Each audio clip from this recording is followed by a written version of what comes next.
आज हम बनाने वाले हैं छठ पूजा में बनने वाला ये ठेकुआ। छठ को हम महापर्व के नाम से भी जानते हैं और ठेकुआ के बिना छठ जो है वो अधूरा है। तो आज हम बनाएंगे ये ठेकुआ, वो भी बिना किसी सांचे के। और यहाँ मैंने जो गलती की, ठेकुआ बनाते टाइम जो है ठेकुआ देखिए यहाँ पर टूट के चूर चूर हो गया। इसे बहुत से लोग खजूरिया के नाम से भी जानते हैं और भी नाम से जानते हैं, मगर इसका जो ट्रेडिशनल तरीका है, जो ट्रेडिशनल नेम है ठेकुआ, वो सुनने में बहुत अच्छा लगता है। तो आज हम बनाएंगे और कौन सी गलती हमें ठेकुआ बनाते टाइम नहीं करनी है, जिससे हमारा ठेकुआ जो है वो परफेक्ट बने। तो चलिए इसे बनाना शुरू करते हैं। इसके लिए मैंने यहाँ लिया है गेहूं का आटा। जी हाँ, गेहूं के आटे से ही इसे बनाया जाता है और इसमें शुद्धता का बहुत ज़्यादा ध्यान रखा जाता है। तो यहाँ मैंने आधा किलो लिया है गेहूं का आटा और उसमें डाला है 3 से 4 चम्मच घी। और घी से ही ये जो है खस्ता बनते हैं, और घी अगर आपने ज़्यादा कर दी तो आपके जो है बहुत ज़्यादा खस्ता हो जाएंगे और टूट जाएंगे आपके जो ठेकुए हैं। तो इसमें घी जो है वो, इसमें मेजरमेंट का बहुत ज़्यादा ध्यान रखना है आपको, जिससे आपके जो ठेकुए हैं वो बिल्कुल परफेक्ट बन के रेडी हों। और यहाँ मैंने लिया है कुछ कटे हुए मेवे। मेवे में मैंने सिर्फ नारियल लिया है, आप चाहें तो आपको जो भी और मेवे पसंद हो आप ले सकते हैं। कुछ लोग इसमें ड्राई फ्रूट डालते हैं और कुछ जो है वो इसे नहीं डालना चाहते। तो अगर जो लोग ड्राई फ्रूट डालते हैं वो डाल सकते हैं, मगर नारियल डाल के इसका टेस्ट जो है वो बहुत अच्छा आता है। और ये देखिए इस तरह से आप मुट्ठी बना कर देखें तो यहाँ जो लड्डू है वो आराम से बन जाएगा। बहुत ज़्यादा हमें मोयन का यूज़ नहीं करना है।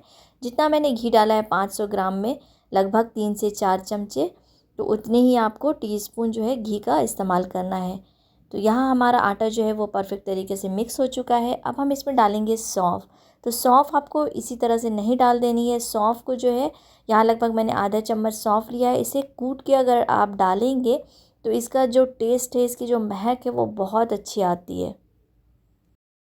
तो यहाँ मैं खल में थोड़ा सा इसे जो है दरदरा सा पीस ले रही हूँ, ताकि ये थोड़ा सा क्रश हो जाए और इसकी खुशबू जो है वो अच्छे से आटे में आ जाए। तो यहाँ हमने सौंफ को कूट लिया है और कूटने के बाद हम इसे डालेंगे आटे में। सौंफ से भी इसका टेस्ट जो है बहुत अच्छा आता है। अगर आपको सौंफ नहीं पसंद है तो आप स्किप कर सकते हैं, मगर एक बार इस तरीके से बना के देखिएगा, बहुत ही मज़े की जो ये टिकिया है ये बन के तैयार होती है। अब हमें लेना है यहाँ लगभग 200 ग्राम गुड़। तो यहाँ पर गुड़ जो है ना, आप ज़्यादा मत कीजिएगा, नहीं तो इससे भी आपके ठेकुए जो हैं वो टूट कर बिखर जाएंगे। अगर थोड़ा बहुत कम हो तो चलेगा, मगर ज़्यादा गुड़ अगर होगा तो आपके ठेकुए बिल्कुल टूटेंगे ही टूटेंगे। तो यहाँ पर मैंने ना 200 ग्राम गुड़ को थोड़ा सा कट कर लिया है और बिल्कुल हमें हाफ़ कप इसमें पानी डालना है। यहाँ मैंने पानी इसमें डाल दिया है। अब हम फ्लेम ऑन करेंगे और इसे मेल्ट कर लेना है। बस हमें गुड़ जो है इतना ही पकाना है जितने में ये मेल्ट हो जाए। यहाँ पे हम फ्लेम को लो रखेंगे, ताकि हमारा गुड़ जो है वो जले नहीं और अच्छे से मेल्ट हो जाए। तो यहाँ गुड़ जो है वो मेल्ट हो चुका है। ये रेसिपी चूल्हे पे बनती है तो और भी मज़ेदार और टेस्टी लगती है। गुड़ को इस तरह से आप बीच बीच में चलाते रहें, ताकि ये नीचे तले में जो है वो लगे नहीं। अगर आपको गुड़ का पाउडर भी मिले तो वो भी आप पानी में इस तरह से घोल कर थोड़ा सा गर्म कर लें और उसके बाद आप यूज़ कर सकते हैं। तो यहाँ पर हमारा गुड़ जो है वो बिल्कुल अच्छे से मेल्ट हो चुका है। इसे एक तार दो तार नहीं बनाना है। अब गुड़ को उतार के हमें ठंडा कर लेना है। ठंडा करके ही गुड़ जो है वो हमें आटे में मिक्स करना है। अब हम स्ट्रेनर की हेल्प से इसे छान लेंगे और थोड़ा थोड़ा करके आटे में डालेंगे। पानी हमें याद रखिए गुड़ में ज़्यादा नहीं डालना है। आधा कप पानी बहुत है इसके मेल्ट होने के लिए। और अच्छे से हाथों से हम मिक्स करेंगे इसे। यहाँ पर गुड़ जो है हमारा ठंडा होना चाहिए। गरम गुड़ से आप बिल्कुल भी आटा को ना गूँथें। तो इस तरह से आप मिक्स करते जाएं, बस इतना ही काम है इसमें, और ये इतना टेस्टी लगता है। आप चाहें तो इसे ऐसे भी बनाकर खा सकते हैं, बहुत ही मज़े का लगता है।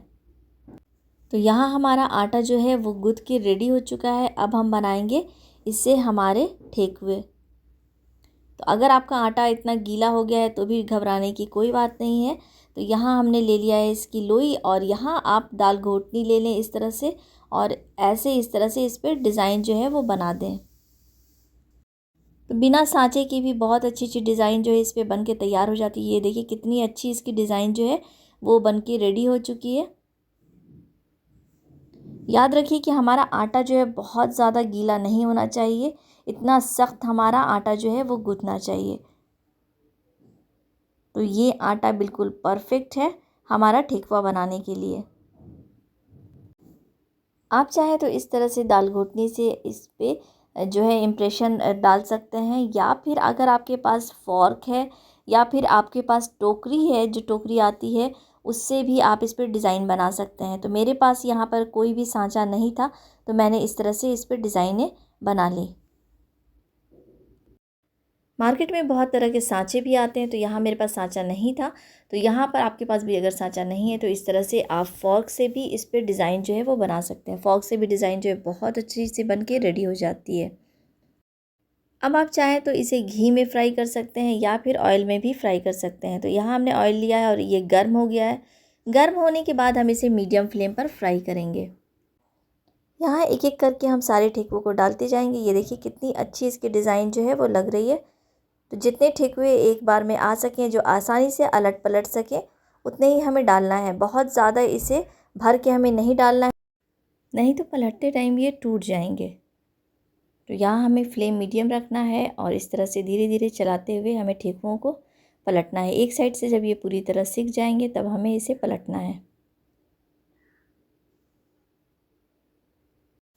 ठेकुआ बनाते टाइम इसके किनारे जो हैं वो थोड़े से रफ़ रहते हैं। आप चाहें तो थोड़े से सही कर सकते हैं, मगर ठेकुआ ऐसे ही अच्छा लगता है। अगर आप चाहें तो आसानी के लिए किसी गिलास से भी इसे कट करके बना सकते हैं। ऐसे ही हम सारे ठेकुओं को तल के निकालेंगे। इस तरह से आप ठेकुआ बनाकर देखिएगा, आपका ठेकुआ बिल्कुल परफेक्ट बनेगा और बहुत ही मज़ेदार बनके तैयार होगा। तो यहाँ हमने ठेकुआ डाल दिया है, फ्लेम हमें लो रखना है और एक-एक करके हमें सारे ठेकुए फ्राई कर लेने हैं। इस छठ के महापर्व पर जिनके यहाँ जैसे ठेकुआ बनाया जाता है वैसे ही बनाया जाएगा, मगर मैंने भी यहाँ ठेकुआ बनाने की रेसिपी जो है ट्राई की है और बनाया है, और ये बहुत ही ज़्यादा टेस्टी बनके तैयार हुआ है। आई होप आपको ये ठेकुआ की रेसिपी अच्छी लगेगी। यहाँ देखिए ये कितने मज़ेदार और टेस्टी ठेकुआ जो है वो बनके तैयार हुए हैं। सही मेजरमेंट और सही तरीका ठेकुआ बनाने का अगर पता हो तो बिल्कुल ही परफेक्ट तरीके के ठेकुए बनके तैयार होते हैं। तो आप मुझे कमेंट बॉक्स में ज़रूर से बताइए कि मैंने ये ठेकुए कैसे बनाए हैं। आप भी इस तरह से बनाकर देखिए, बहुत ही टेस्टी बनते हैं। चाहे आप छठ में बनाएं या फिर ऐसे बनाकर खाएं, बहुत ही टेस्टी और हेल्दी ये ठेकुए बनके रेडी होते हैं। यहाँ ये क्रिस्पी और टेस्टी ठेकुआ बनके रेडी हो चुका है। तो आई होप आपको ये रेसिपी अच्छी लगी होगी। अगर आपको ये रेसिपी अच्छी लगी तो आप भी ट्राई कीजिए और मुझे कमेंट बॉक्स में बताइए। आप सबको छठ पर्व की हार्दिक शुभकामनाएं। Bye bye.